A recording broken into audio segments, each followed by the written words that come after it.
If you want, you can use your name, or you don't have to. Yeah, and if my you name's want, Jeff Skirky. I just live down the street. Okay. I'm here protesting. I think that there's a better place for this shelter than in the residential neighborhood right here. You know, right next to 3 schools. Kids that walk to school every day. Kids as young as 6 years old. I see walking by the house to school by themselves. This particular shelter is going to be open only at night from 5 p.m. to 8 a.m. It seems like not the best time to let people out of the shelter, especially a low barrier shelter that children aren't allowed at. Children aren't allowed in the shelter because it's not safe. It's not a family shelter, but they're able to be let out at 8 in the morning when everyone's walking to school. And I just think that there's a better location. My name is Mary Marie Benavides, and I grew up in White Center my whole life, and I live like 500 feet from where they're trying to put this homeless shelter, and I think it should not be there whatsoever. It's going to be dangerous for the children that live in the areas around it. It's just going to bring unnecessary things to the area. It's going to be very, very sad for the children to see that or in the area, and I think that it should stop and go somewhere else. Just to let you know, my name is James, and I'm out here protesting the White Center, what do you call it, homeless shelter they want to put down the road here. The argument really is that we're bringing a lot of adults in.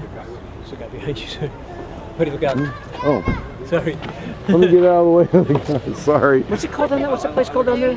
It's a homeless shelter. Oh, it's just a homeless shelter? Yeah. Yeah. Well, the deal with that is I'm not directly impacted. I live up the way a little bit, but what bothers me the most actually is the fact that is the process. And even more so than that, my thing is, maybe this is going to seem a little off cue, a little off tangent, or a tangential kind of point, is it strikes me like ideological.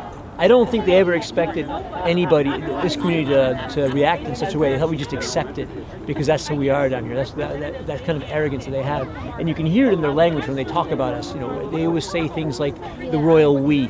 We need to do this, meaning implying like you're going to accept this. And I don't think people want that. We already take enough hits in terms of just our area. Talk about the wave of the future. If you do make that a low barrier shelter down there, the shelter down there proposing, it'll look like the end of Myers Way, which is basically the open sewer. All right. If you say, for instance, we'll take anybody from within the region. They aren't local, for one, and we have a lot of compassion. But if you're bringing in adults with God knows what kind of habits. They're turfed out at 8 a.m. in the morning, left to wander around. What are they going to do? We're not even on a real transportation link per se. If you're talking about jobs, why not put them downtown Seattle, where there is more employment? There's very little employment around here, if at all.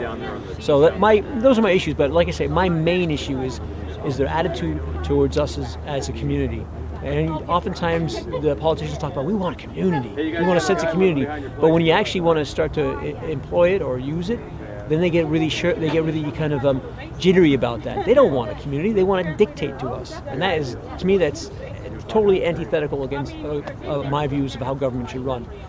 We, the people, and that sounds a little cliche these days, but we're the government, and we're not going to sit here and be dictated to when we know it's not in the best interest of our children and this community.